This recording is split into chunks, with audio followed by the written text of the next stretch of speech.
Listen, SB with the truth, it might pierce your mind. And JP hit you with reality all the time. The way to keep it all the way 100, it should be a crime. Sports, news, politics, on the show you will find. Conversation grown, opinions they not alone. Savannah be the home, they coming straight for your dome. It is what it is, gonna be what it's gonna be. You are rocking with the Sean Brown Show with JP.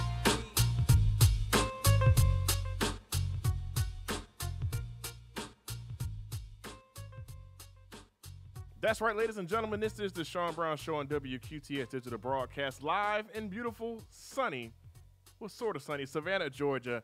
Hope everybody's having a great day from the East Coast to the West Coast, North Dakota, all the way down to Texas. It's Monday. Hope everybody had a great weekend. Shouts out to everybody checking us out on Facebook Live, YouTube, the TuneIn app, WQTSradio.com, and, of course, on our own personal website, speakingthemic.com. We've got so much to talk about today. JP is on the way in the building. Making his way from around the corner at Savannah Toyota. Very, very busy week coming up. Here's what you can look forward to. Today it's just me and JP, but on Wednesday we've got celebrity Yusha Thomas coming back in the building again, showing us some love. He's going to drop off some apparel for me, and definitely coming to talk about what he's got coming up. We'll review his last few clips that he did that went viral on social media and talk about what the future holds for the Yusha Thomas apparel brand. But it's been a very, very busy weekend in college basketball. As you see, I've got my Savannah State shirt on for those that are working and watching us on our video feed live on Facebook Live and in the YouTube app. There's lots going on tonight. Savannah State basketball is in action here in the city of Savannah. It's the last home game, the final hurrah for our seniors. So we're going to make sure we send them some love today. And tonight, we're going to cheer them on to a W. So y'all make sure you guys make your way out to Tiger Arena and get your tickets because it's supposed to be a nice-sized crowd out at Savannah State tonight as they play North Carolina Central in conference action. JP walking into the building. What's going on, JP? Come on in here. Have a seat. Let's have some fun for the next hour. We're your lunchtime grind Monday through Friday, folks, right here with you on WQTS Digital Broadcast. JP in studio. What's going on, bro? Man, what we doing in here, man? Is somebody singing in the background? What is that? Oh, we're working on that. Somebody mowing the lawn? What is it? We're working on that. We're talking about the big matchup tonight, Savannah State versus North Carolina Central, senior night at Savannah State. Looking forward to it. It's going to be a good time. I hope everybody can be out there. I'll be on the mic. JP will be out there in the stands. I got a few special guests that'll be in the building as well. So we definitely want to make sure you guys get out there and support the Tigers as they are still battling for first place in the conference, in the Mid-Eastern Athletic Conference. Conference tournament is next week. I will be there. Pretty sure I'm going to be there. I'll be there in Norfolk, Virginia for the week. Women will probably play that number one game as they are the 13 seed. They're currently in the bottom of the conference. But it's a toss-up right now to see where the men are going to end up, whether they play Wednesday, Thursday, or Wednesday or Thursday, because that's the number one seed and the number 3 seed play or 2 seed play on Wednesday. The 3 seed plays Thursday and would have to win out Thursday, Friday, Saturday to get the championship. So it's going to be fun to see. Looking forward to it. The lower seeds will play earlier in the week to decide who gets to play the 1, 2, and 3 seed. But it's going to be fun. It's going to be fun. The Tigers are a 55% chance or 55 percentile of the favorite to win in tonight's matchup, and they are currently tied for third. There's 5 teams that are right now locked up in the number 1, 2, and 3 spot in the conference for MEAC basketball. It's a little bit of controversy going on right now. I know last week we talked about the Hampton situation with the MEAC. Well, it got a little more hairy, I guess we could say, this past weekend as Hampton's men's basketball team took on Morgan State at Hampton. The game was called in the second half with 13:38 remaining because both teams got into a fight. The coaching staff from Morgan State removed their players from the court for fear of safety. Right. And the MEAC is supposed to be making an announcement today to let us know what the final result of that game will be. My opinion, if both teams get into a fight and you have to call the game, that game should be a loss for both teams. It's a misrepresentation of your university, your family, and your team that you wear on your front. I don't think it should be a loss. They just should, I don't want to say banish, but just delete the game from the record. Right? The game never happened. You have to do something. Okay, I'll set up for a draw. Because if you give right now, ESPN has Hampton with the win. You give Hampton the win, they're tied for first place. So what was the score at the time? Hampton was up 19. It was like 53 to 38. Hey, you can't call it a draw. Who were they playing? Hampton was playing Morgan State. Okay, you can't call it a draw because Morgan State getting blown out. So you give them a what? Well, no, they weren't. 13:38 remaining in the game. It's And a 19? lot of time left. There's a lot of time left, but hey, when you're clicking on cylinders like Hampton was, why are you gonna give Morgan State the benefit of the doubt? I'm not saying by any means. I'm not saying give Morgan State the win. What I'm saying is either give both teams a loss because there was a fight between both teams, or you call it a draw. My question is, what are the other things that happen to get to that point where a coach would pull his entire team off the floor? There's something had to be going on in that arena that was addressed to the administration that didn't happen for him to fear for his own team's safety. I don't think anything had to happen. Of course, you pull your players off the floor, but what happens if somebody like gets hurt for real just because of the fight? It doesn't have to be any extracurricular stuff in the stands or anything. You just don't want your players getting hit in the face. You get hit in the face one time, you can bust an eye socket, anything happen, broken nose, broken hand, anything. I don't blame him for pulling his players just because of the fact that you're fighting. The little things that can happen in a simple fight could, cost a person a season. Like I said, broken hand, broken nose. You get hit in the eye socket, you get hit intentionally, you could get a concussion. Little stuff like that. So, pull your players off the card. Yeah, you got tournament coming up. You're a really good favorite. You're a favorite to win the conference and possibly get a NCAA bid. So, yeah, absolutely. Pull your players. Get them out of there. I don't want you in that. And plus, it's a good mark on him to show that he had the sense to pull his players off the floor because he don't want nothing to do with that. And like you said, it represents your university and everything. And so if you pull your players, it makes it look good for university. Like, we don't play that kind of stuff. We don't deal with that. So you can do that if you want to, but we're not going to have anything to do with it. Well, this just came out. It literally just hit the wire. We're bringing it to you first on the air. The conference has made a decision. There have been suspensions thrown out, and the game is called a forfeit. Hampton gets the win. Yeah, they were 2-0. Yeah, they were up. So now Hampton is tied. They're in the first place race, but they play Norfolk State tonight. Or they play Norfolk State on Thursday. They don't play tonight. They're a game ahead of everybody else. So they finalized their regular season on Thursday against Norfolk State, who is also in that top 5 currently. They're 10-4 in the MEAC. Savannah State's 10-4 in the MEAC. North Carolina A&T's 10-4 in the MEAC. Bethune-Cookman's 11-3. But so there's a tie for second. There's a three-way tie for second. However, Bethune-Cookman, who's the number 1 team right now, plays North Carolina A&T tonight. A&T beats Bethune-Cookman. You have a tie for first place. Savannah State wins against North Carolina Central tonight. You have a tie for first place. So it's some interesting situations that could unfold here. Savannah State needed that Bethune-Cookman game, though. They needed that one. Let's talk about that Bethune-Cookman game, folks, that went down this past Saturday. Bethune-Cookman played a perfect basketball game. Absolutely perfect. Final score, 121-92. Let's look at the stats, though. And this is why I say Bethune-Cookman played a perfect game. Bethune-Cookman shot 56% from the field, 48% from the three-point line. Yeah, it's really hard and you shot 71% from the line. It's really hard when you shoot. Really hard to lose when you're shooting like that. It is almost statistically impossible to lose a basketball game when you shoot those percentages. And it goes to show how good Bethune-Cookman was on that day because Savannah State still scored 92 points. Exactly. The Tigers were just 4 points under their average per game. Well, no, I'm wrong. They were 4 points above their average per game. They averaged 88, 89 points per game. They put up 92 against Bethune-Cookman this Saturday. So they can't really hold their heads down about that. No, you just got beat. You just ran into a buzzsaw that one game. 92 points in the MEAC will usually win you a game. But Bethune-Cookman came on all the cylinders. That's one of them games where you just shrug your shoulders and be like, hey, ain't nothing we can do about that. Tip your hat. That's one of them situations absolutely. You have to tip your hat. Like I said, the Tigers didn't play well. Bethune-Cookman put 61 points up in the first half, 60 points in the second half. That's tough to beat. Yeah, man, look, 61 in the first half, and then you score another 60 in the second. Usually there's a little lag when you come from halftime. You have a great first half. All the momentum is with you. I think they were up, 17 going into the locker room? Yes. And usually when you come out for that second half, you're a little sluggish. You got to get the rhythm back. Nah. You score just as many points as you did in the first half. Yeah, they were clicking. That was crazy. That's a shoulder shrugger right there. But they have their work cut out for them here. These next 2 games tonight. Like I said, they have North Carolina A&T tonight, and then the final regular season games on Thursday. And honestly, the MEAC is not the only conference that's just up in the air like that with with 2 games left.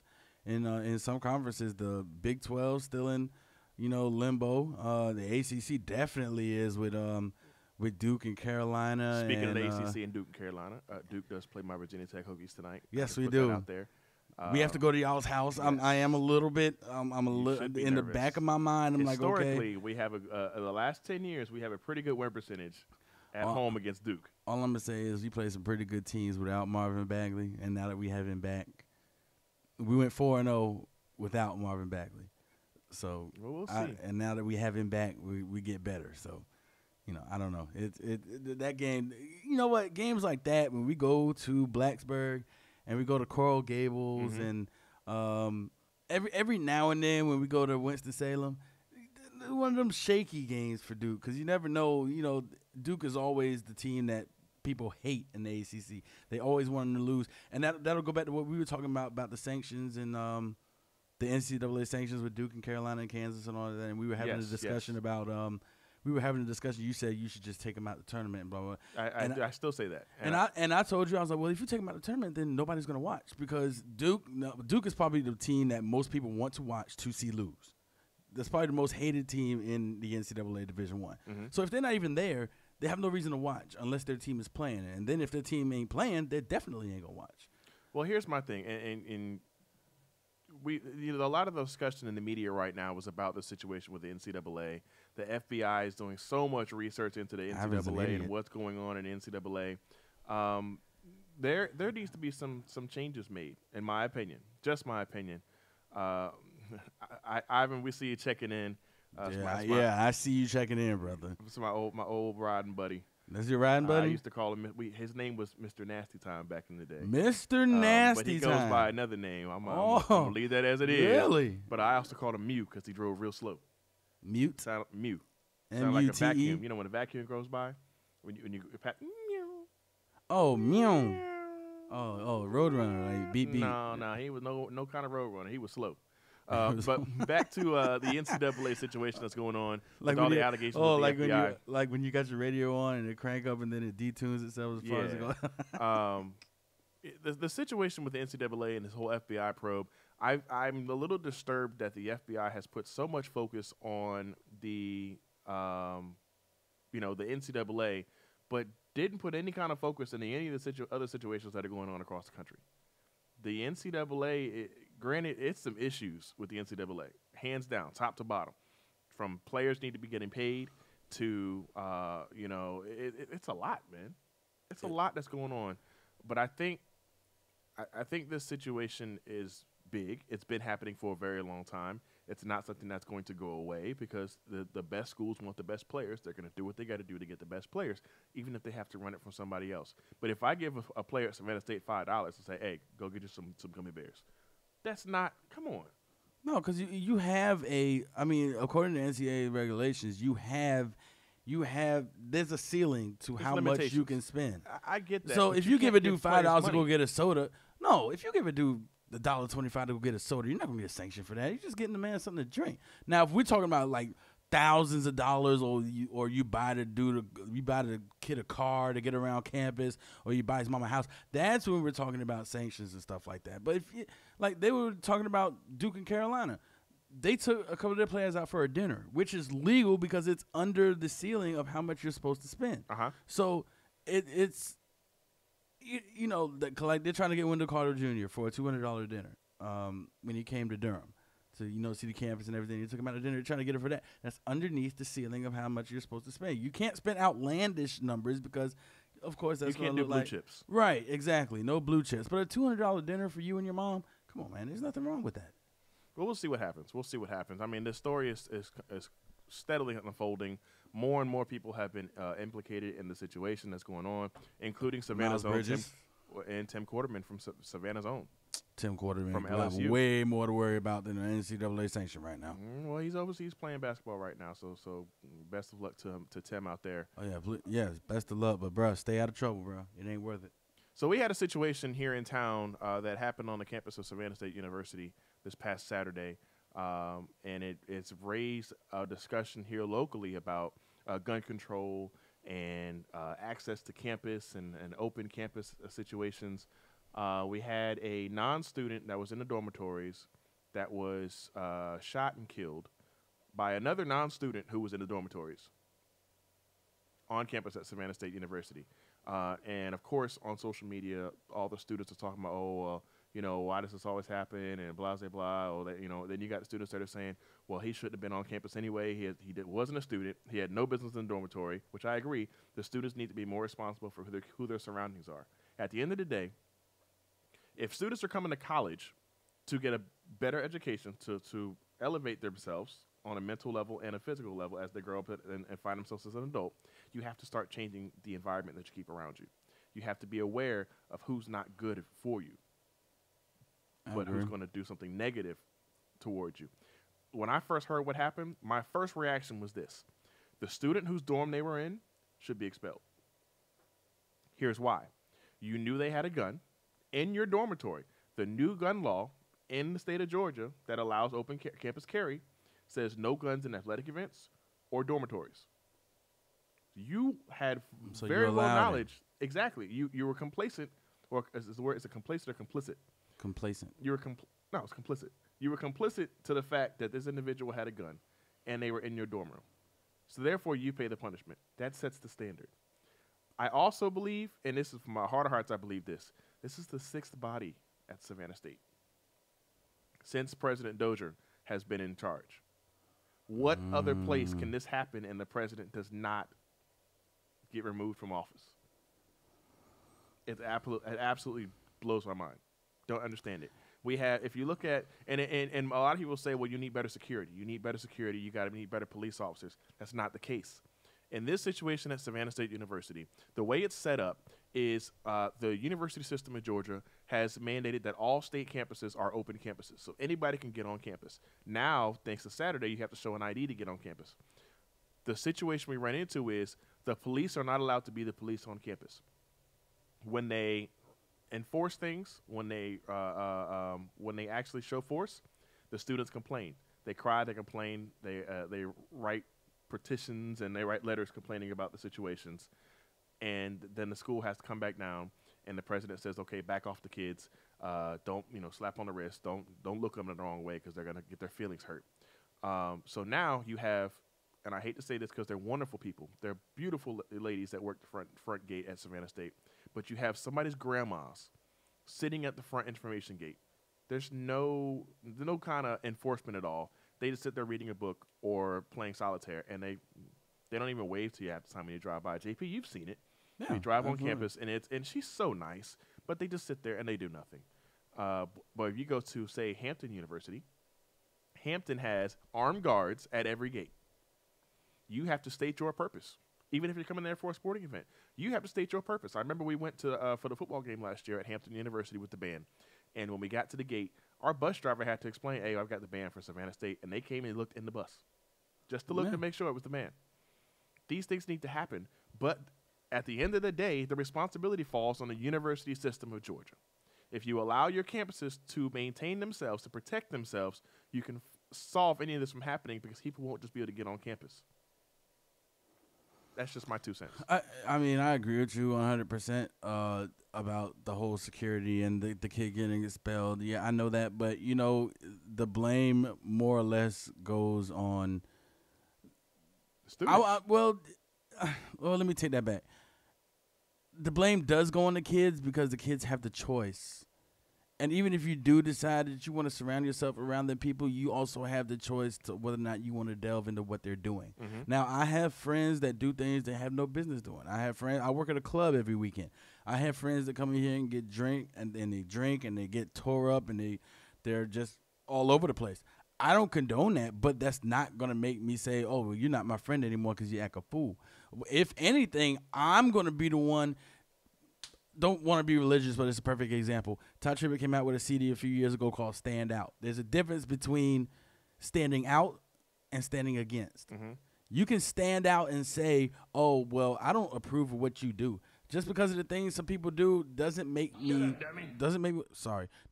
want to say, oh, well, I'm not your friend anymore. We can't hang out, blah, blah, blah, blah, blah. Uh-huh. That's standing out. Standing against is actually going up to that person and saying, hey, bruh, why are you doing this?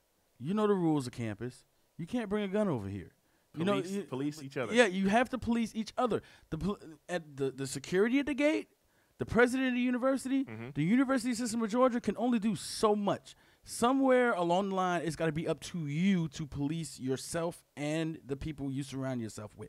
That would make things a whole lot easier. Because if I went up to you and I said, well, I'm going to come to the, we got a game tonight. Yep. I'm going to come to the game tonight, man. But, I know how Savannah State is. I'm going to have my piece with me in the gym. Now, it's up to you. It's up to you to say either, all right, come through.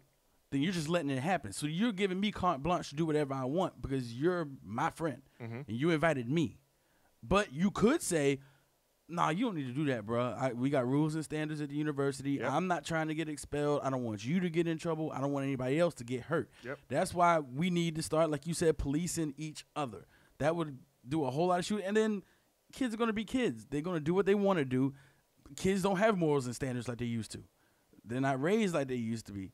Back when we were kids, we were raised like if you see a gun, go the other way. Yep. Don't go check out and see what's going on.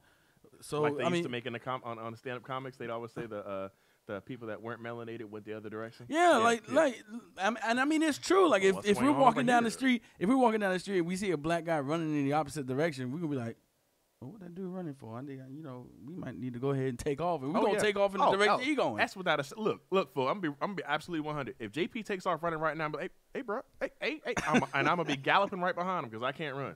I'm gonna be galloping right behind you, galloping right out the house. Not even a shadow of a doubt. And so when we get outside, I'm gonna ask you, hey, why did I just pull a hamstring trying to run behind you? What happened? That's what it is, man. Police each other, bro. And another reason why this hasn't been taken, because it's not nationwide. But you don't hear about it. Problem. But you only hear about it's a nationwide problem. But you don't hear about this university on CNN, MSNBC. It's not major thing. High school shootings, they get national attention. 17 getting killed, but is it going to take 17 people to get killed at Savannah State for it to make national news? Or what about the just one person that got shot and lived? The fact that they got shot is the problem. The fact that they lived, thank God, grace has covered them. But they got shot. So here's the question, and I'm not trying to spin off in a different direction, but here's the question. What about the responsible, at this point, the argument and the fight is against guns in general, right, across the country. What about the responsible gun owner, like myself, who understands the rules, understands their situation and situational awareness and how to carry themselves as a responsible gun owner? What do you tell those people as someone who's not part of the community that I'm in? What do you tell those people as somebody from the outside? Because we're under attack because our right as under the Second Amendment to carry is under attack. Now, I will say this. As a gun owner and a concealed carry owner, I have no need for an AR-15. I'm a veteran. I have no need for an AR-15. I have no need for an assault rifle. I have no need for any kind of automatic weapon. Right. And I think that goes across the board. But what is your opinion on that? Well, I heard a guy say, actually, I was listening to a radio show last week, and they said, the Second Amendment where your right to carry and everything. Mm-hmm. Back when they made that Second Amendment. For the militia. They didn't have the assault rifles and stuff that we have now. Muskets. Right, exactly. The gun, what is it? It's a word for it, but the selection of guns that you had is not as lethal as it is now. So we got AR-15, right? We got AR-15, semi-automatic rifles, like you said before. They didn't have that when they made that Second Amendment. Mm-hmm. So if anything, let's rewrite the Second Amendment, because right now it's to a point where people can go out on the street and get any kind of gun they want. Uh-huh. Back in the day, it was what did you call it? Single shot muskets. Muskets with the sword on the end, and you can stab a dude. Yeah, you can stab a dude and put one in his chest. But now you got these things that could take out neighborhoods, and if you play it right, you can go to a big part of the city and take out hundreds of people.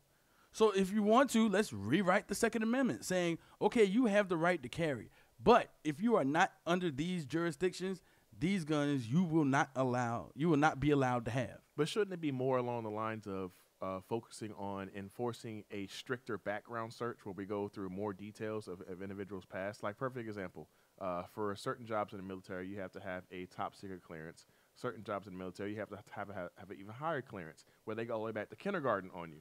And I mean, they go all the way back to your kindergarten teacher and ask about you, or were you a problem? Or did you have any violent activity, any issues? These things I think need to be put in place for background searches. Yeah, I mean, I definitely agree with you. And to really answer your question, because I went off on a tangent then, about the people, the legit gun-toting folk.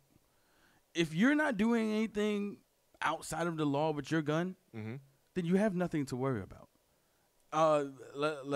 Let's take you. You're a gun-toting citizen. I am. If you're not out, even in church, if you're not out sitting there being belligerent with your gun and waving it around and say, "Oh yeah, I'll pop one in you quick. You better shut your mouth up." But you're doing it the right way.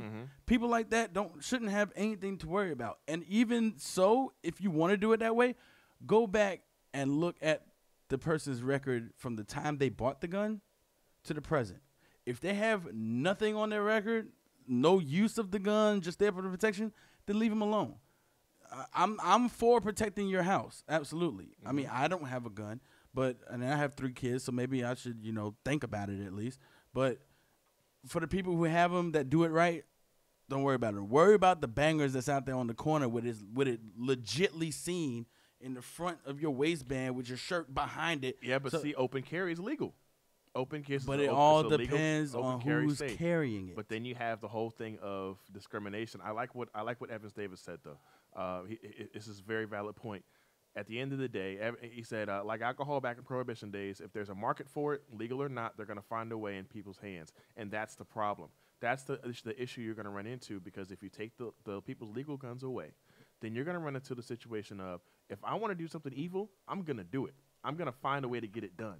True, I definitely agree. But then that goes back to the background checks. If you see a person with a gun, and for some reason they get pulled over, or they're like, say a fight breaks out on a street corner and they're standing in the vicinity, don't sit there and be so quick to judge and say, "Oh, this dude has a gun. He's obviously about to cause some trouble." Pull him to the side, talk to him, get his information, check his background. Because he could be one of those clean guys that just was wrong place, wrong time, had a gun, had nothing to do with the situation, but he was just there. Okay, well, here's the catch. Here's the twist. Let's put a twist on this. Because we live in a different lifestyle. We have to follow a different set of rules due to our color, right? Oh, that goes for white. That goes for Caucasian people too now. No.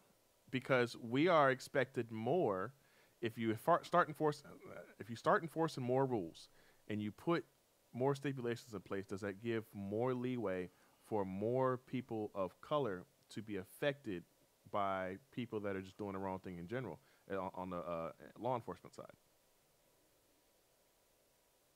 You open it, it's Pandora's box. Evans Davis has said it 3 times now. It's Pandora's box. It opens. If you go the mental health route, then you're going to start going towards veterans. If you go, if you open up activities for people to be able to search more, like in New York they have the stop and frisk, then you're having more discrimination issues. It's a slippery slope. It's Pandora's box. It could go any direction. But all we can do is police each other and take care of who's to our left and our right.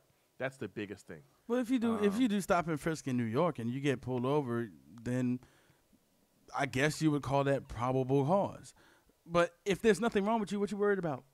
True. If you have nothing on your record and you're a gun-carrying citizen and you do it legitly, then what you want to go sit there and call it discrimination for when you ain't got nothing wrong? If I carry a gun and I'm downtown, open carry law, and a guy stops me, I know I ain't did nothing. And when you check my background, I know there ain't nothing there. So I'm not about to sit there and make no uproar. Oh, this is discrimination. Oh, look at that guy over there. He's got a gun-toting law. Yeah, that dude also could have a prior murder charge.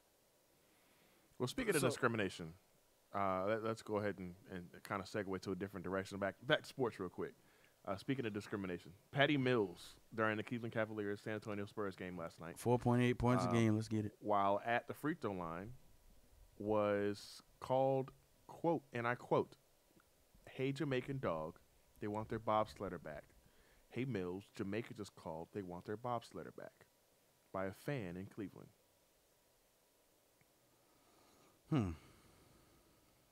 It's Patty Mills actually put a tweet up late last night. He said he's a proud Islander. Like his Jamaican brothers, he and his family in the islands of the Torres Strait have experienced racial slurs for decades. Hope your efforts will enlighten this confused, hateful fan. That's the way he's supposed to do it. Yeah. He handled that perfectly. Very, very, very good response. But Patty Mills he's a great player. He's a great role player, but he's no LeBron James or Carmelo Anthony He's or not gonna get Paul the same George. kind of response. Right? You know what I'm saying? You do your due diligence, and you say he played it perfect. Mm-hmm. I really don't have anything to say because he could have said, "Oh well, how many championships do your Cleveland Cavaliers have?" Or he could have really went for his rat. Went there. He could have went there. He could have just said rings and left it alone. Yeah, he could have went there, and then if it was me, I'd be like, yeah, I'm Jamaican, but look up at the scoreboard. But it's happened. These kind of things are happening more and more in the sports Dude, realm. we are in a racist country. Yeah. We're probably the most racist country in the world. But it happens. It's happened in hockey games now, where they was on the news. But it's crazy. And also in basketball, let's Davis, talk leave about my city alone. Let's talk about the Zaza Pachulia situation falling on Russell Westbrook. I say he purposely fell because he could have held himself up. Really everybody's trying to defend him, saying that Nick Young tripped him. No, Nick Young did not trip him. Zaza Pachulia is over 6'8", over 6'8". He's a strong man. Nick Young just tapped him in the back of the leg, and he purposely fell on Russell Westbrook. The NBA has got to look at this, and I believe he should be suspended or fired because he has a pattern for this. He's not going to stop what he's doing. I think he should be forced to be released. But then what's that going to do? Somebody else is going to pick him. Somebody else is going to pick him up. You set the standard. No. You force him to be released and you ban him from the league. He's a dirty player. So you ban him for the league? And I'll say this, Evans. But then that means you got to ban Marcus Smart, and that means you got to ban. It's a difference. It's a difference because Marcus Smart is not purposely out here trying to injure people. It's a different day and age. It's a different league.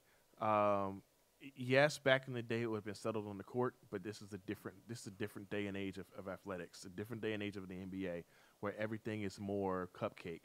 And I know Evans Davis is completely disagreeing with me right now. But Russell Westbrook didn't take care of it on the court. And, of course, Kevin Durant's going to agree with him. But when you have stars that are speaking out and saying, look, this is ridiculous. Somebody's got to do something about this guy. He hurt Kawhi Leonard. Kawhi Leonard hasn't been the same since. It's just things to look at. It's got to be addressed.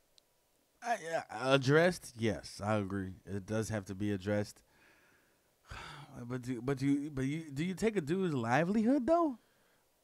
Okay, so at minimum, Adam Silver needs to pull Zaza Pachulia in his office like the principal and say, "Hey, cut the crap, play ball, or go home." And I mean, honestly, I sat there and watched it when he fell. I mean, we saw it from the face up. We saw it from the face up view. He was facing the camera. We didn't see it from the side. We didn't see it from the back. I mean, but to me, it looked like he fell intentionally. But Westbrook didn't get hurt. Let's move on. What if he did get hurt? If he did get hurt, then let's talk about it. That would be the third superstar that he's hurt? Well, look at it this way. They didn't do anything to Patrick Beverley when he hurt Westbrook a couple of years ago. Oh, he got retribution on the court, though. Yeah, okay. He got retribution on the court. Well, so we'll see what happens. We'll have to look to see next time San Antonio plays Golden State plays Oklahoma City. Yeah, and if you want to do that, hey, guess what? Zaza, if you decide you want to fall on somebody's leg, $50,000, large. Let's go. Yeah. You ain't no star player, so your salary ain't making billions of dollars. So anytime you want to fall down, and this goes for anybody. Mm-hmm. Anytime you want to fall down and make it look like you want to injure somebody, $50,000. Do it again, $150. Do it again, $300,000. The more you do it, the more money we're taking out your pocket. I bet you'll stop doing it. Touche. I could agree with that. I just think something has to be done. Either handle it on the court or administratively handle it, but something has to be done because it's going to get out of control. Evans Davis is about to drop the bomb. I'm waiting for him to drop this bomb, so I'm staying on the topic. But it's something that's got to be done. Evans Davis said, next time Pachulia sets a screen, run through. And I agree. Touch him up. That's handling it on the court. Players getting played more, so they're getting paid more, so they can handle a hefty fine. Yeah. I can touch him up. See that's a perfect answer coming from Evans Davis. He just waiting for somebody to come through that lane so he can throw that little shiver. He ready to touch him. Russell Westbrook. He would have to Draymond Green him. There's not much. I mean, look how much the size difference. Yeah, he could run through it, but it's not. You think Westbrook couldn't run through a Pachulia screen? He's probably gonna laugh. Well, The trigger's not small. Do you really think? Yeah, but Westbrook ain't weak neither. That I agree with. Well, I'll tell you what. We'll have to wait and see the playoffs. I bet you won't tweet Westbrook and tell him to run through that screen and skip through that lane. You'd be like, what? Filet. Man, Black Panther is still making steamrolls through the record books in theaters right now. They've made over $700 million. Definitely on par to make over $1 billion, and it's only been out a week. And you know what the funny thing is going to be? And I hate to say this, and I really hope this doesn't happen. I bet you it doesn't win an Oscar. No, it'll win an Oscar. You know why? It's an all-black cast, but it's not a black movie. It'll win an Oscar. True enough. But I wouldn't be surprised if it'll win an Oscar. Just like, what was it? You kept winning. Just like because truth be told, Black Panther could sweep the Oscars if they wanted to. This movie had everything. It wasn't a black movie like you said, but it had everything. It had plot. It had actors. It had actresses. It had everything. Well, I see it tomorrow, but there's a lot of good movies out right now. There's a lot. It's a lot of good movies, but what movie is grossing $700 million globally though? Sure, that I can agree with. I think the biggest thing is going to be the fact that they're saying that this is the greatest Marvel movie to ever come out. That's what the word on the block now is, that Black Panther is the greatest Marvel movie. I believe it, and Marvel is crossover. Black people like it, and white people like it. Let me say Caucasians and African Americans. I don't like to use black people, white people. Well, see, I think a lot of, we're on the radio. I don't care. Well, a lot of black folks went and saw this movie because they thought it was something else. Yup. And they thought it was put your fists in the air, revolt against authority, and then they found out it wasn't. And Marvel told them in the previews that it's not what it was. Right. But, hey, and right now the Avengers hold the record, but Black Panther's about to beat it easily. Oh, yeah. Black Panther, before it's all over, they'll make $1 billion. Like Evan said, they'll make $1 billion. But like I said, because of what it is, I wouldn't be surprised if they don't win an Oscar. Yeah. Well, we'll see. Because it's the best movie that, like, what, in the last I enjoyed Thor Ragnarok, but I enjoyed that too, but is it Black Panther, though? Oh, you haven't seen it yet? Oh, I'll see it tomorrow, but I'm a huge Black Panther fan. I've been a Black Panther fan for a very, very long time. So I'm very interested in the movie. I'm going to go see the matinee tomorrow during the day. I thought about doing that today too. So I don't have time to do it. I got to get a haircut at 2:00. So what? I have to go get my head shaved at 2:00. Oh, okay. So, as y'all see, I have the Dr. Phil going on right now for those watching on Facebook Live and on our YouTube app and speakingofmike.com. But lots going on, man. Lots going on. Over the weekend, NBA YoungBoy was arrested for a domestic violence situation, and he had guns. And it brings me to I bring that up to discuss this, and it's kind of my stop the bus for the week. The domestic violence issue that is a problem. it's a problem in America that has to be addressed. Folks, let's just be honest. Ladies, if you don't want somebody to hit you, don't put your hands on them.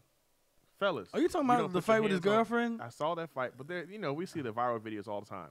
Folks, just keep your hands to yourselves.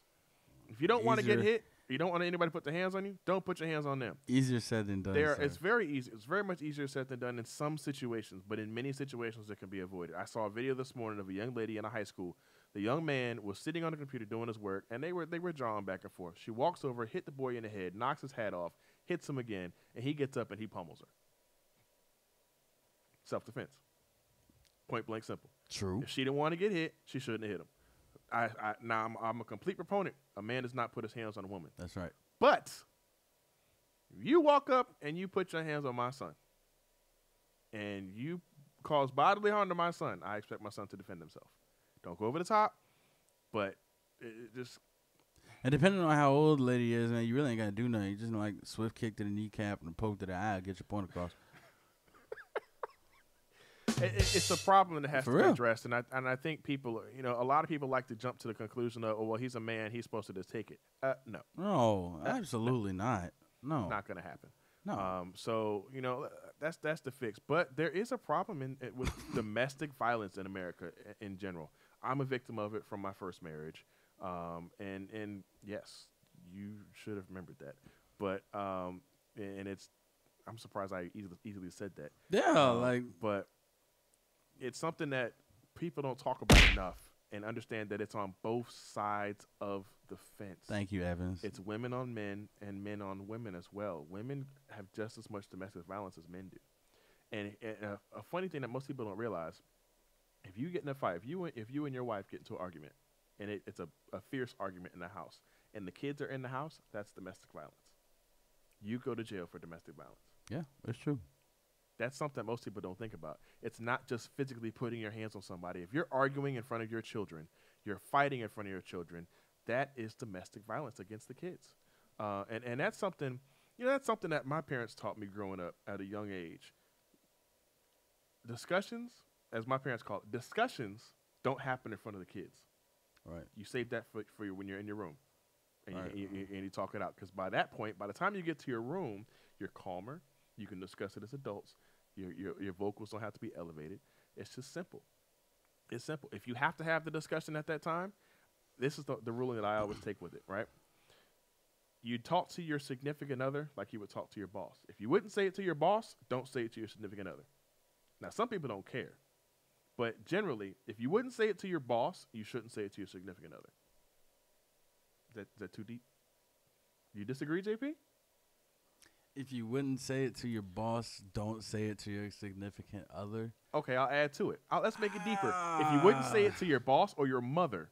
Okay, if you wouldn't say it to your mother, you don't say, okay, your mother, all right, I ride with you on the mother one. But the boss one, I have,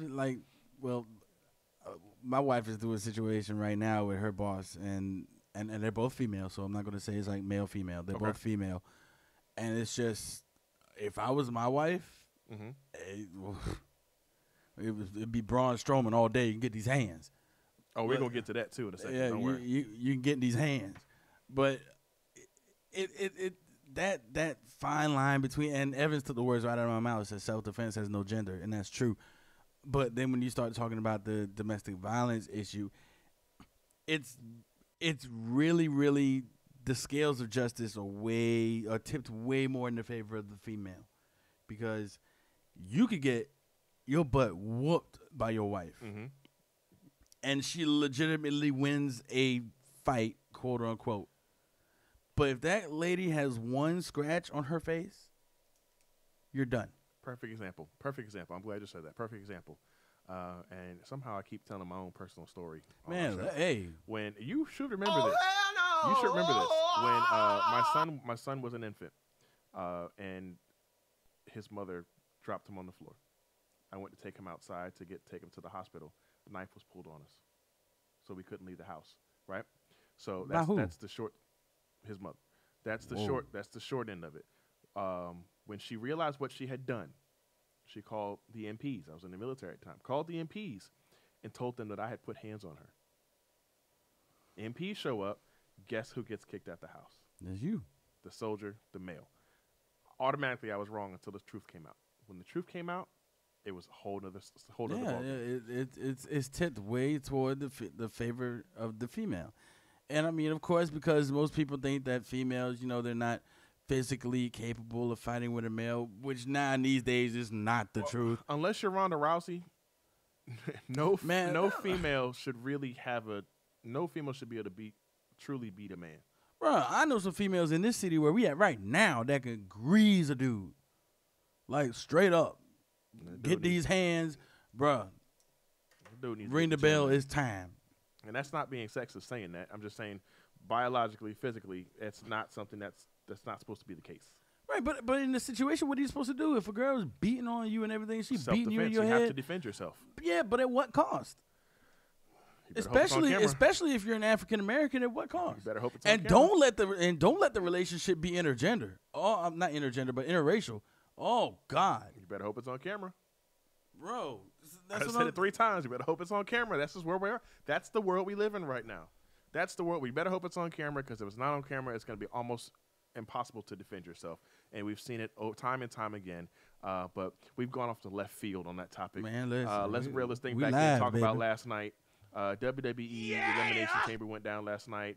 Ronda Rousey made her official contract signing I didn't get to watch pay-per-view, but I saw the highlights. I saw it. I missed a couple of things, but I saw most Ronda of it. Rowdy, pile drives, Mr. Triple H. No, Well, she she didn't slams him pile through the drive it. table. Belly-to-belly suplex, and not even a full one. It was almost like a T-bone that Shelton Benjamin used Well, to Ronda Rousey put Triple H through a table last night after then signed her contract, which was probably going to set up a Ronda Rousey and a partner versus Triple H and Stephanie McMahon at WrestleMania. Possibly.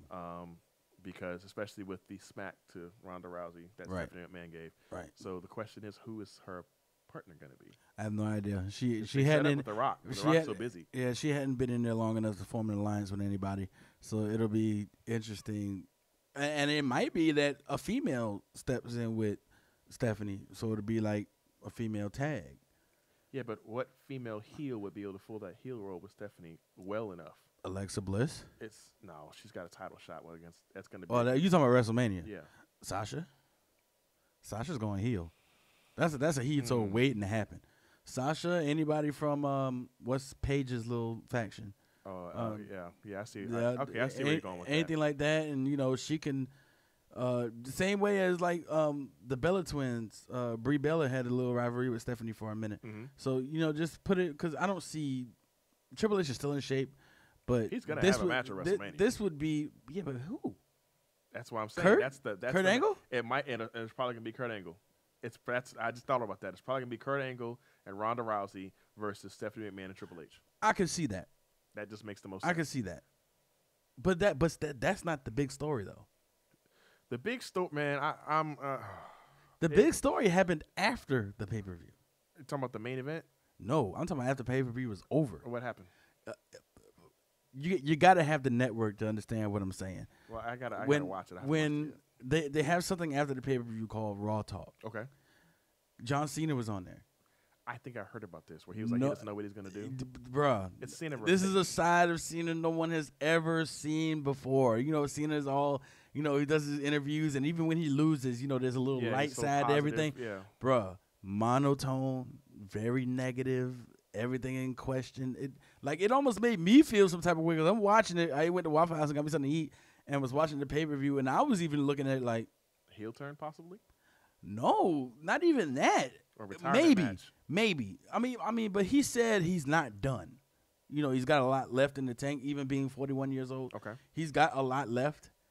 It almost seemed like he did want to turn heel. Like he wanted to somewhere along the lines of what Randy Orton did with The Undertaker at 21. He was a big face, after turning on Evolution, and then he went and switched it up and went to The Undertaker and went heel. It was just really eerie. But they're already almost Bray Wyatt-like. But they're already calling Taker Racina for WrestleMania. That's already a word on the street. I still want to see Taker Sting, bro. Even playing field. I don't know. Two old men in the ring that both can barely do any moves. Well, guess what? You ain't gonna see no 540s done off the top. I mean, make it Cena Undertaker ain't gonna give me that. I'd rather see Cena Undertaker than freaking Roman Reigns in the main event again. Well, it's too late. He's already there. If you folks that didn't know, if you haven't watched it yet, I'm sorry. Roman Reigns won the Elimination Chamber from the men's side, defeating Braun Strowman last night after Braun Strowman eliminated everybody else in the match. And the WWE is completely gone against what the fans want to see. Completely against what the fans want to see, because everybody knows Lesnar cannot beat Braun Strowman. But here we are again, Roman Reigns for the fourth year straight main eventing WrestleMania. But here's the question: How long are you going to make Braun Strowman look so strong, and then not let him cash in? Exactly. This is what I don't understand. You make him look so strong, tipping over entrance staging and stuff on people, and kicking out of. He kicked out of a spear, an AA. He's kicked out of an F5. And he's kicked out of all of that. But yet you don't put the strap on him. Even if you put the strap on him for like a month, at least you climaxed him, because he can't go no higher than where he is now. He eliminated 5 people in the Elimination Chamber match. They must have one incredible match planned for him. It's got to be. It's got to be bigger than Danny Bryan WrestleMania 30. It's got to be. If it's not, you wasted my time. Yeah, I agree. I do look forward to the AJ Styles Shinsuke Nakamura match, though. That's going to be a great match. That'll be match of the year, easily. The only thing, here's my only argument, and we're on a wrestling thing right now. It is a sport, folks, so just get used to it. And the comments stop coming. The only thing that gets me with both Shinsuke Nakamura and Asuka, they can't speak a lick of English, so you can't understand anything they're saying. So how do you build? They're both storylines off action, which is great, but we want the the promos. Promos build a match to what they're supposed to be. It helps. True, but to counteract that, Sting didn't say anything for a whole year, and got the hype. It's Sting. Sting. Nakamura now is maybe a little bit more athletically gifted because he was younger than what Sting was in '98, but Sting didn't say a word for a whole year. And got the highest rated match. All Nakamura says is, come on. He's a pull. He's a draw. I guess. He's a draw. I think they're not using Matt Hardy correctly, but I think they're going to bring Jeff Hardy back for WrestleMania as well. So we'll see. We'll see what happens. Well, I mean, you got to as Brother Nero, not as Jeff Hardy. They'll debut Brother Nero. Yeah, but they can't use that gimmick. Yes, they can. It hasn't been signed over yet. That's why Matt he's Hardy woken. has That's why rights. he's woken Exactly. Bret Hardy, not They've broken Bret Hardy. That's why they're gonna change it over to a woken Brother Nero. No. Oh. So we'll see what happens, though. We'll see what happens. Like we said earlier on the show, folks, we've got a very, very busy show coming up this week. Yusha Thomas, internet sensation Yusha Thomas will be in the building on Wednesday, dropping off some gear for me. He'll stop in on the air. I want a shirt, bro. We'll talk a little bit. And if you order it now, you can get it by Wednesday. They can bring it to you in the studio for you. They're bringing my stuff on Wednesday. I might have to talk to him about it. You should go to the website, YushaThomasApparel.com. Get your stuff. Get squared away. But tonight, basketball at Savannah State, folks. Do not forget, you're going to want to be there. It's the regular season finale for the Tigers, who are looking really good to make a push in the conference tournament that starts next Monday. And I will be in Norfolk for the conference tournament and then turning around and flying straight to Tampa, Florida for my service dog training, which I'm looking forward to. I will be giving you guys updates on our Facebook page throughout service dog training. So you're going to want to stay tuned for that as I learn and meet my new partner that's going to be with me for the next 8 to 10 years. Very excited about it. And it's going to be fun. So you guys have JP here by himself for 3 weeks straight. Looking forward to it. Turn up. Oh, trust me. Somebody's going to be in here with me every now and then. Trust me. Trust me. We're going to have some fun. Please looking forward to it. Once again, folks, we do appreciate you guys tuning into the show. We're getting closer and closer to that 1 year mark. April, the first Monday or second Monday in April is our 1 year mark on the air. We've got some big things that we're going to put together. The first Monday in April is a national holiday. Easter. Yes. No, that's Sunday. Is it what? So what's that Monday? April Fool's? No. Easter's on April Fool's. So what's that Easter's Monday? on April Fool's. Oh, it's your birthday. That is correct. This guy. But that second Monday in April, we will definitely be doing some big things. So you're going to want to stay tuned. We might have some giveaways, might have some prizes. You never know. Never know. If you have a business or organization that's got some big things coming up, or you're doing things in your community and you want to make sure that the word gets out about it on a national scale, we have that platform. We can give it to you. Reach out to us, theshawnbrownshow@gmail.com. You can find us on all of our social media platforms, Facebook, YouTube. We're not on Instagram. I'm on Twitter at Speaking the Mic. You have our website, speakingthemic.com, WQTSradio.com, and more. We might be at the NCAA tournament. I'm trying to get the details on that now. Man, let's go. So that should be a good time. So look forward to that. And we're going to be doing some big things here in the near future. We look forward to it, and we look forward to hearing from you all as our listeners. And we appreciate you guys that support us and have rocked with us for so long and been steadfast supporters of the show. JP, you got anything, man? It's about that time, bro. Yeah, it is about that time. You stopped the bus already. I really don't have a stop the bus moment this week, which is kind of awkward. But shout out to Jordan Bohannon from the University of Iowa. Did you hear about that story? I did. I saw it this morning.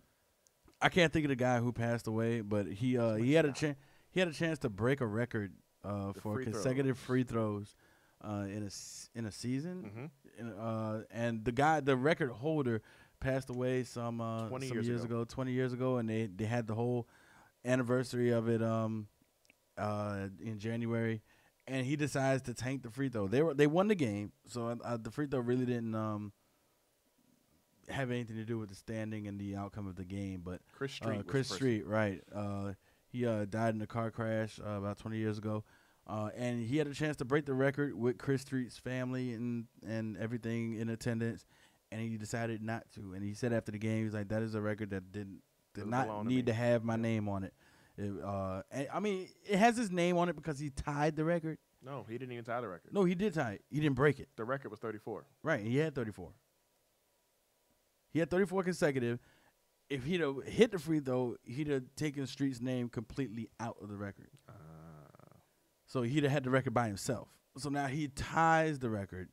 And, I mean, it was a good move. It showed the character of the kid to, you know, not be selfish and look at the bigger picture. So, you know, big ups to him for doing that. And big ups to, was it Drexel?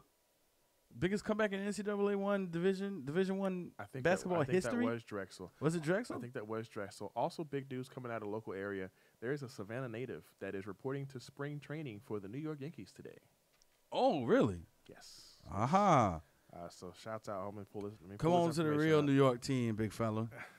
Yeah. All of my Mets are looking to do big things. Folks, it is baseball season, so we're going to be getting heavier and heavier in the baseball season. My Yankees looking good in spring training, big fella. It's going to be fun to see. Looking good. I hope you guys are sticking with us as we get things going for baseball season. I'm trying to get to that name of the pitcher that has reported to spring training for the Yankees. It's Cody Carroll. It's from Savannah. Okay. That is pitching now for the Yankees. But this has been our show today, folks. It's time to go. It's time to go. We're going to get out of here. We'll see you guys on Wednesday. Yusha Thomas in the building. We'll talk about what he's got going on with his career now, the clothing line, and we'll hit a few new. I still want a shirt. YushaThomasApparel.com. Go ahead and order it. Peace, love, and chicken grease. Thank you for tuning into the show. We will see you guys on Wednesday. This is the Sean Brown Show with JP only on WQTS.